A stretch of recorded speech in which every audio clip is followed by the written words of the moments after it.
Selamat malam. Hari ini Richard Eliezer divonis 1 tahun 6 bulan. Ini jauh di bawah dari tuntutan jaksa penuntut umum yang menuntut untuk agar Richard Eliezer dihukum 12 tahun penjara.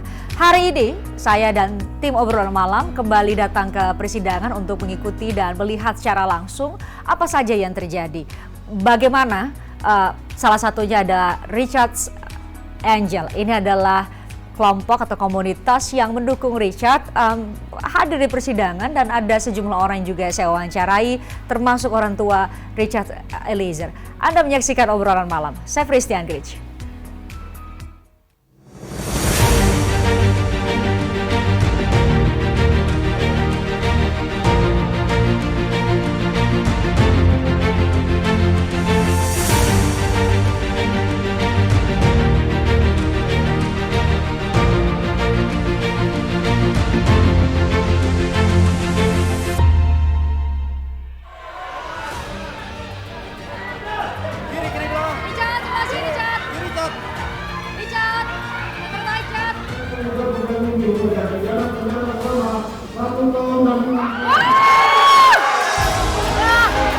Ternyata hanya 1 tahun 6 bulan.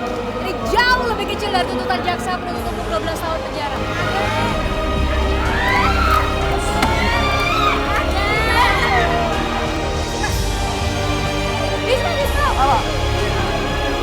Richard!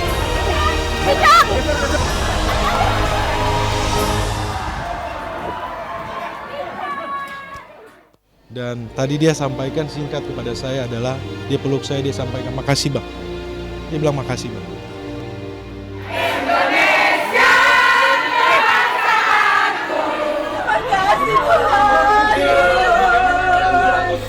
namun aku percaya Tuhan telah pakai Pradae untuk juga membantu terbukanya kasus.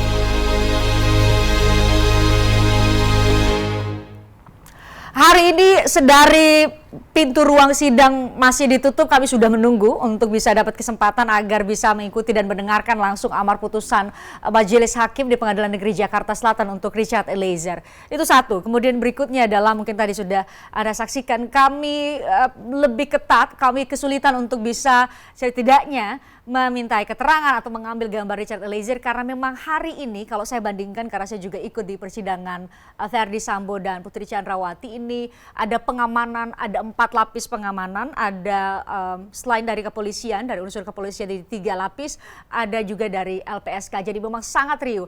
Ditambah lagi dengan banyak sekali para pendukung Richard yang juga berharap sebenarnya bisa masuk ke ruang sidang, dan mereka pada akhirnya berbagi, ada yang masuk, ada yang punya kesempatan masuk ke ruang sidang, tapi ada juga yang masih harus bersabar ada di halaman pengadilan. Saya juga mewawancarai pengacara dari Richard Eliezer mengenai ia terkejut gak ya kira-kira dari 12 tahun kemudian dibacakan oleh Majelis Hakim hanya 1 tahun 6 bulan. Artinya Richard hanya akan perlu lagi menjalani hukuman selama 9 bulan penjara dan masih bisa kembali menjadi polisi aktif. Kita ikuti berikut ini. Menjatuhkan pidana terhadap terdakwa Richard Eliezer Budiang Lumiu dengan pidana penjara selama 1 tahun dan 6 bulan. Ternyata hanya 1 tahun 6 bulan. Ini jauh lebih kecil dari tuntutan jaksa penuntut 12 tahun penjara.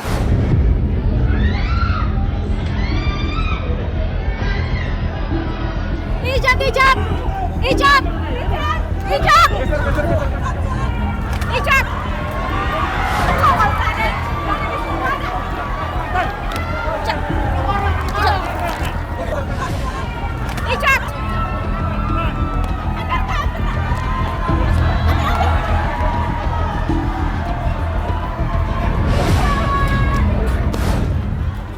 Ini pengamanan ekstra sekali kita tunjukkan di belakang sana bagaimana awak media harus memaksa untuk masuk.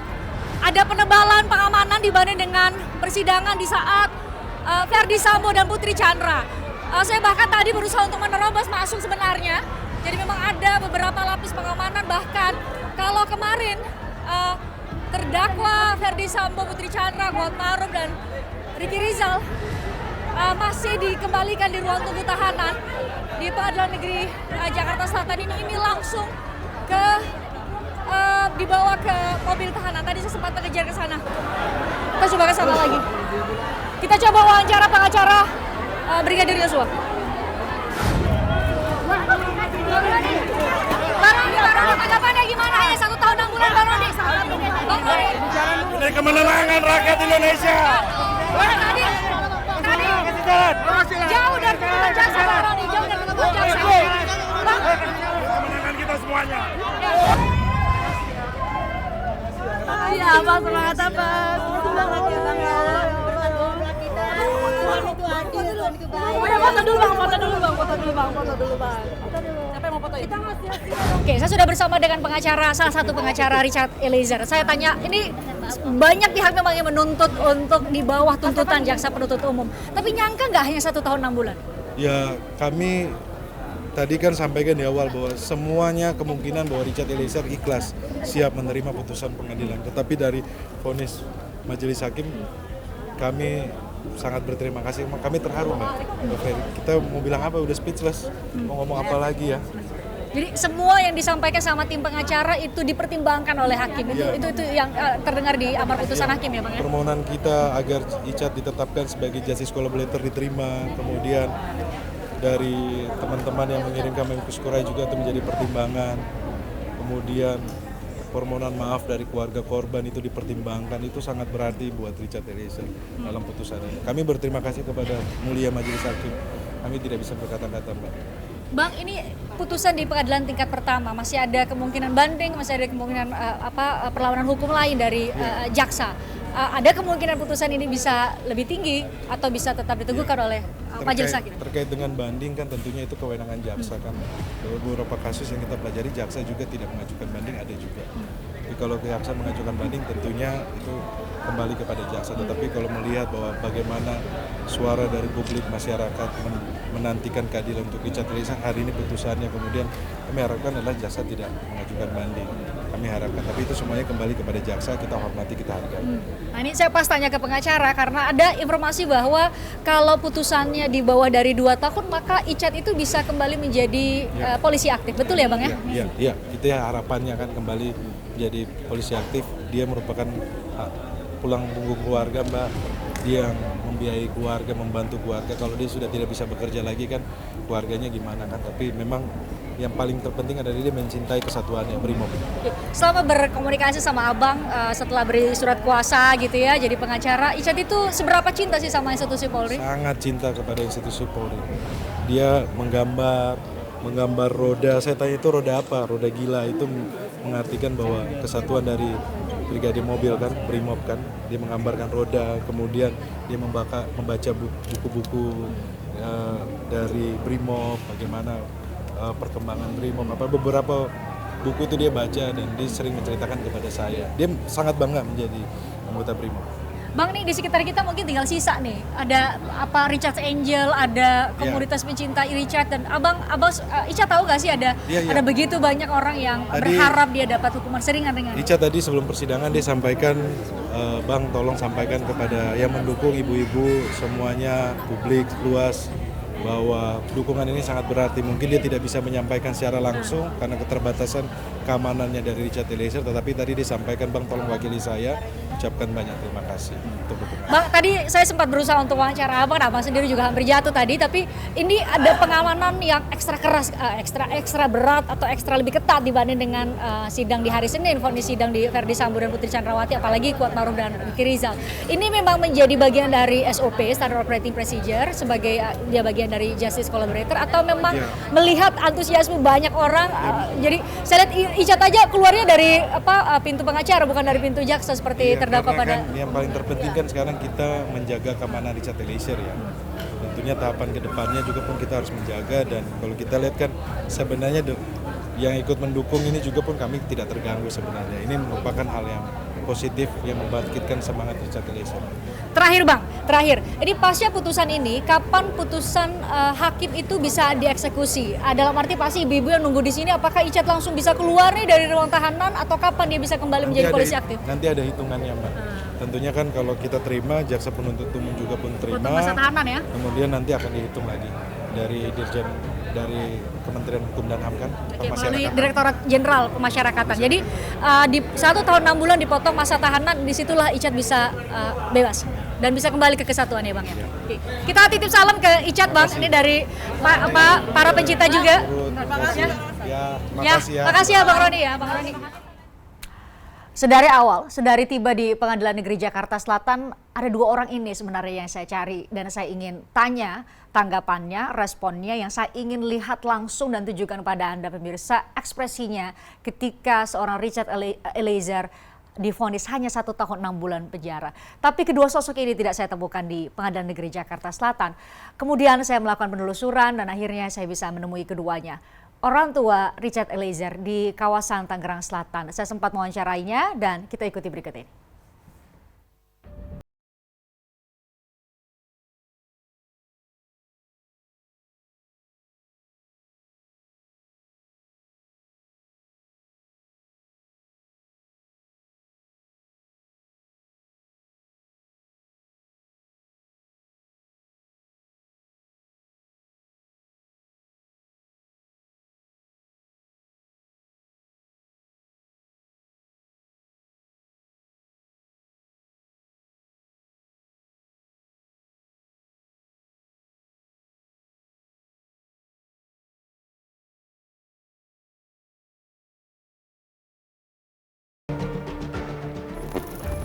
Negeri Jakarta Selatan setelah tadi lihat bagaimana ramainya, sedemikian ramainya ya di Pengadilan Negeri Jakarta Selatan. Tapi karena ada 2 orang yang menurut saya seharusnya ada di pengadilan tapi nggak datang di pengadilan, saya temui di kawasan Tangerang Selatan, Tante Rineke dan Om Yunus.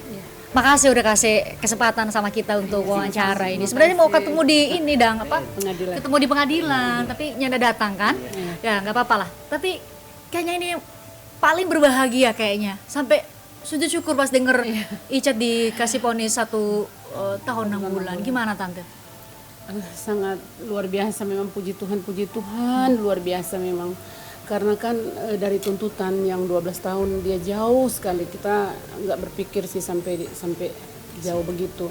Tapi karena kami percaya juga kepada majelis hakim, karena majelis hakim kan yang menilai bagaimana Icat dari awal persidangan sampai selesai kan dia sudah membuka, seperti kata Pak Hakim, membuka kotak Pandora kan, dia sudah jujur, berusaha jujur, kooperatif. Jadi pas setelah mendengarkan putusan 1 tahun 6 bulan, saya sampai langsung lompat berdiri, pelukan sama bapaknya. Tuhan, terima kasih Tuhan Yesus, terima kasih, luar biasa kebaikan Tuhan. Karena aduh, memang nggak menyangka. Kayak mujizat ya Tante. Aduh, mujizat luar biasa memang itu. Ini mungkin bisa cerita dulu, sempat ada informasi katanya Icat ini memang sampai Tante sama Om itu dampingin untuk bisa kemudian mutusin waktu itu, buka yang sebenar-benarnya, buka ke polisi, ini cerita yang sebenarnya di balik semua skenario. Mungkin Tante bisa cerita soal itu. Iya kan, kita waktu datang ke Mako dulu kan dia masih dalam posisi belum jujur kan waktu itu, tapi memang ketakutan sekali kelihatan. Setiap kami bertiga ibadah, habis ibadah itu saya kan selalu ambil firman tentang kejujuran menguatkan. Jadi habis ibadah begitu dia kayak orang gimana, ketakutan begitu, khawatir, nggak tenang, kayak stres begitu. Jadi kami minta tapi kan dia memastikan kepada kami berdua bahwa dia sudah benar begitu. Oh betul itu Mak, betul, dia bilang begitu. Mama harus percaya, Mama Papa harus percaya sama saya, dia bilang begitu. Jadi kita pikirkan itu sudah benar. Tapi karena feeling sebagai seorang ibu kan, hati seorang ibu, saya juga yang melahirkan dia kan. Jadi saya berpikir bahwa memang ini anak belum jujur. Ini masih ada sesuatu. Iya, ada sesuatu. Karena kelihatan dari cara dia ketika ada orang membuka pintu, ya Pak. Ketika ada orang yang membuka pintu dia, siapa Mak? Begitu. Suara HP bunyi, dia pokoknya kelihatan takut. Iya. Jadi saya berpikir, saya bilang sama bapaknya, ini anak ini belum jujur gitu. Terus di momen apa kira-kira waktu itu terus Icat sampai apa yang tante bilang ke Icat sampai Icat kemudian mutusin dan akhirnya itu bisa jadi pembuka pintu Icat dikasih pertolongan Tuhan sekarang karena kejujuran dia kan. Di momen apa itu waktu dia jujur? Ya. Om Yunus mau cerita ya. Pas malam tanggal 5 malam. dia 5 telepon, malam. iya, 5 dia Agustus 2020. dia telepon kami berdua sama mamanya bahwa malam ini mama sama papa harus ke baris krim karena dia akan membuka, akan mengaku dan akan memperkatakan kejujurannya itu pada malam itu. Hingga kita sama-sama pergi sama Pak Dankor Tanggal 5 malam. pada seluruh anggota BRIMOB juga pergi sama-sama ke sana karena Icat sudah mau mengatakan akan membuka akan kejujurannya itu, mengatakan yang sebenar-benarnya. Terus Om dan Tante ke Mako ketemu terus ketemu Icat. Enggak, bukan di Mako. Kita kan memang tinggal di Mako, ke Bareskrim. Ke Bareskrim. Iya, kita pas ke sana. Malam itu ya saya akan sedih pertama kali lihat dia pakai baju orange. Aduh, memang terluka hati saya. Tapi waktu itu karena dia bilang dia sudah mau jujur, jadi saya nggak berpikir untuk meragukan dong. Tapi ternyata dia memang nanti bikin pernyataan kejujuran itu tanggal 6 apa tanggal 7 ya. Sudah lupa. Jadi tanggal 5 Tanggal 5 dia kita ke sana. Kita ke sana karena dia sudah mulai akan mengatakan sejujur dia akan sebenar-benarnya. Tapi Tante sama Om sempat ketemu. Sempat bilang. Ketemu. Jujur saja Icat. Sempat berpelukan. Tapi memang saya percaya itu semua karena doa. Karena setiap di doa saya selalu minta kepada Tuhan, Tuhan buka. Tuhan buka setiap kali kami berdoa. Saya selalu bilang, Tuhan tolong buka seterang-terangnya masalah ini. Ya apapun, seterang bagaimanapun kita siapkan menerima, yang penting jelas. Jadi itu akhirnya dia karena mungkin bukan mungkin sih, kalau kita bicara dengan Tuhan tentu tidak ada kata mungkin. Ya pasti itu karena Tuhan semua sampai dia bisa jujur.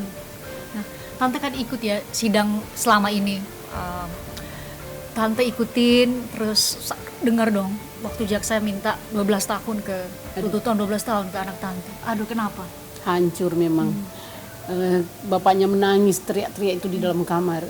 Kami berdua di kamar kan. Saya nonton di kamar di HP, bapak nonton di luar bapaknya. Jadi pas dengar 12 tahun saya seperti tertahan tangisan saya di dalam. Tuhan, 12 tahun. Lalu dia masuk ke kamar, dia bilang, ini 12 tahun kami berdua menangis di kamar, Ling menangis di meja makan, di meja makan situ. Terus pokoknya kami berdua, saya sudah nggak tahu, dia banting-bantal, oh Tuhan kenapa anakku 12 tahun. Karena kan kami tahu apa yang sudah dilakukan mulai penyelidikan sampai sidang-sidang tuntutan itu. Sebelum tuntutan itu kan dia sudah jujur. Tante sama Om sempat komunikasi tidak saat selama persidangan Icat gitu ya selama ini? Icat ada nggak yang diceritain gitu ya? Sidangnya selalu rame atau apa ya? Icat sempat cerita nggak Om atau Tante? Kalau pertemuan kan kita hampir sering karena kan kita ada waktu untuk berkunjung. Nah, jadi sampai di sana kita kebanyakan itu nggak bicara tentang masalah. Karena kalau kita bertemu, apalagi bertiga Ling, ya mereka berdua bercanda, kami cerita-cerita bagus-bagus. Dia bilang nggak usah lah cerita masalah, nanti jadi pikiran mama papa sama papa. Jadi tidak pernah bahas kasus. Kita cuma tahu kasus itu dari TV, dari berita. Tapi kalau Icat cerita nggak pernah dia cerita. Dia nggak mau cerita. Dari awal memang dia nggak mau cerita. Gitu. Tante ini kan 1 tahun 6 bulan. Kalau dihitung itu sebenarnya Icat tuh udah jalanin masa tahanan 7 bulan ya. Iya. Mungkin tinggal 9 bulan lagi. Dan puji Tuhan, nanti kalau memang dibanding di kasasi, kita nggak tahu ya jaksa mau banding atau kasasi, tapi puji Tuhan Icat bisa jadi polisi lagi, bisa bisa bekerja lagi. Ini seberapa cinta sih sebenarnya Icat? Ini cita-cita dari kecil atau gimana nih Tante nih? Kalau cita-cita, kalau masih kecil kan anak-anak masih banyak, ya banyak cita-cita mau ini mau itu. Dia juga pernah minta mau jadi pelaut. Tapi pada akhirnya tiba-tiba saja dia bilang pengen ikut tes penerimaan polisi. Sebelumnya itu dia pas tamat SMA dia ikut tes angkatan laut. Berikut tahun 2017 itu langsung tiba-tiba dia bilang, "Mak, saya mau ikut tes polisi. Saya bilang sama dia, kami berdua, dia bilang, Dek, tes polisi itu susah. Dia bilang begitu, susah. Dia banyak tesnya, banyak ini, banyak itu. Dia bilang, saya coba Mama, siapa tahu saya bisa. Dia bilang begitu. Kita coba aja dulu dah. Iya, sudah kita coba dulu Mak. Kalau Tuhan berkenan pasti kita jadi. Akhirnya 2017 itu sudah di tes Keswa dia jatuh.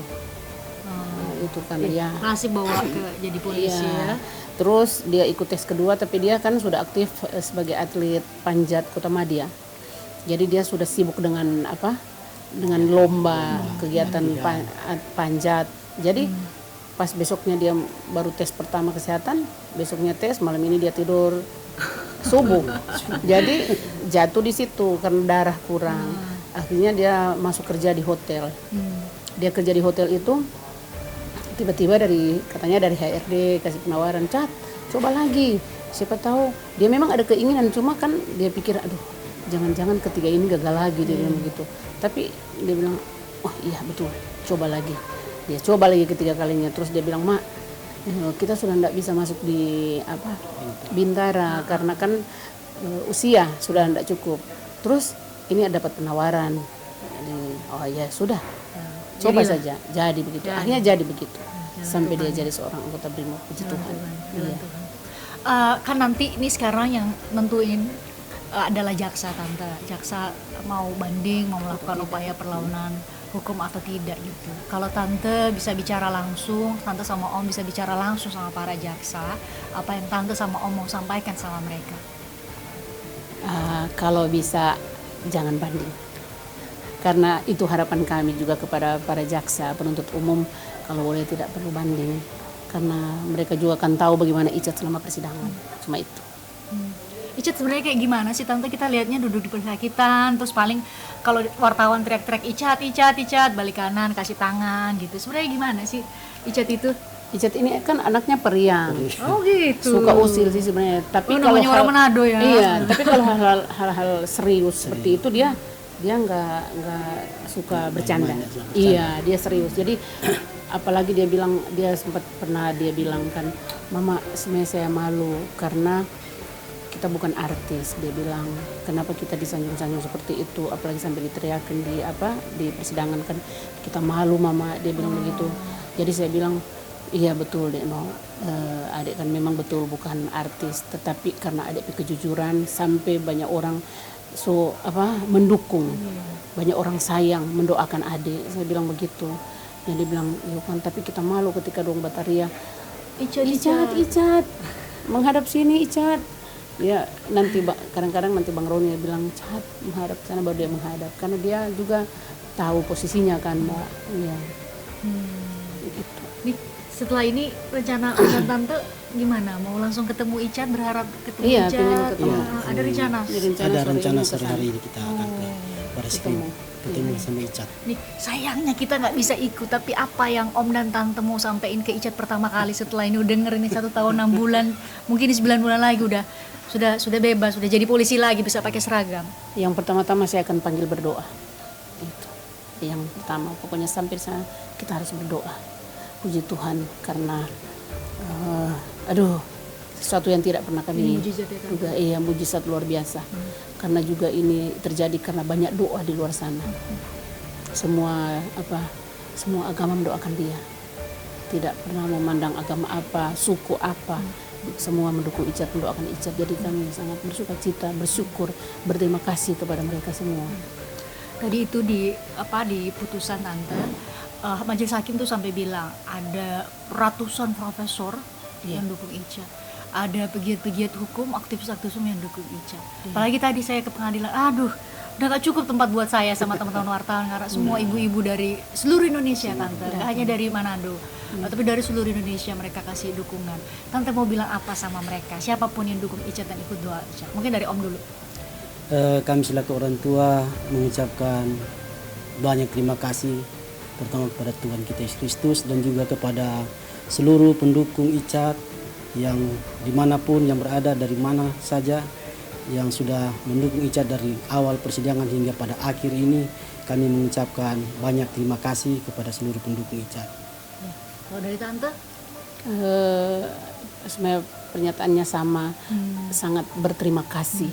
Tidak bisa dikatakan dengan sebenarnya tidak bisa diucapkan, tapi dari hati kami yang paling tulus, kami berdua sebagai orang tua mengucapkan terima kasih banyak kepada emak-emak, kepada ciwi-ciwi, kepada oma-oma, opa-opa, bapak-bapak, ibu-ibu, semua yang sudah mendukung Icat, mendoakan Icat, dan ada pakar-pakar hukum dari luar sana, ada sahabat pengadilan yang 100 lebih itu. Kami tidak mengenal mereka, tetapi mereka mengenal kami. Kami mengucapkan terima kasih banyak kepada semuanya yang ada di Indonesia, yang ada di luar negeri juga. Ada yang kami kenal melalui HP. Terima kasih banyak juga kepada LPSK yang selalu setia dari awal memperjuangkan status Icat, Justice Kolaborator itu. Terima kasih banyak kepada LPSK, kepada Majelis Hakim juga. Terima kasih banyak. Kiranya semua kebaikan-kebaikan dari orang-orang baik yang dipilih Tuhan untuk melindungi Icat, menolong Icat, PH-nya juga, dan tak lupa juga kami kepada keluarga almarhum Bang Yosua, kepada Ibu Rosti dan Pak Samuel, serta keluarga, anak-anak, dan juga PH dari almarhum Yosua. Kami mengucapkan banyak terima kasih. Kiranya Tuhan akan membalas semua kebaikan-kebaikan dari semuanya. Dan sebenarnya yang pertama tadi kami mengucapkan terima kasih banyak kepada Bapak Presiden juga, karena kami tahu Bapak Presiden dengarkan suara hati kami rakyat kecil kan. Kepada Bapak Presiden Jokowi terima kasih banyak, kepada Menko Polhukam Bapak Mahfud terima kasih banyak juga, Pak Kapolri dan Pak Dankor, semua yang tak bisa kami sebutkan satu persatu, Kabar Eskrim juga, terima kasih banyak. Dan orang-orang baik, semua orang-orang baik yang selalu ada di samping kami, terima kasih banyak. Tuhan berkati, dan juga rekan-rekan wartawan yang selama ini juga menopang Icat, mendukung Icat, terima kasih banyak. Jadi ini Icat berarti nggak jadi dong nunggu lama ya tunangannya ya, nggak jadi, puji Tuhan ya. Ya puji Tuhan, Tuhan baik. Makasih dong Tante sudah kasih kesempatan Iya, sama kami buat terima kasih nanya-nanya sama-sama. sama kawan rumah. Makasih Tante. Iya. Nah, tadi sudah wawancara, ya meskipun harus berjalan cukup jauh dari Pengadilan Negeri Jakarta Selatan untuk bisa menemui kedua orang tua Icat, tapi pada intinya mereka berbahagia dan bersyukur, dan tadi berharap jaksa tidak melakukan upaya hukum lanjutan agar putusan saat ini menjadi ingkrah dan Icat bisa kembali hanya menjalani tahanan ya lebih kurang 9 bulan, kemudian bisa berseragam polisi lagi. Saya ajak Anda, nanti usai jeda, saya ajak Anda untuk kembali ke pengadilan karena ada beberapa orang yang saya wawancara, saya coba ajak untuk ngobrol karena penting. Salah satunya adalah keluarga Brigadir Yosua, karena hari ini adalah babak akhir ya dari 5 terdakwa ya, betul 5 terdakwa ini adalah terdakwa terakhir yang divonis oleh Majelis Hakim. Apa komentar orang tua atau keluarga Brigadir Yosua? Kami hadirkan sesaat lagi di obrolan malam. Tertarik dengan diskusi saya dengan para narasumber? Saksikan obrolan malam dengan topik-topik menarik lainnya. Jangan lupa subscribe ya channel YouTube Berita 1. Like, komen, dan share video ini ya. Terima kasih.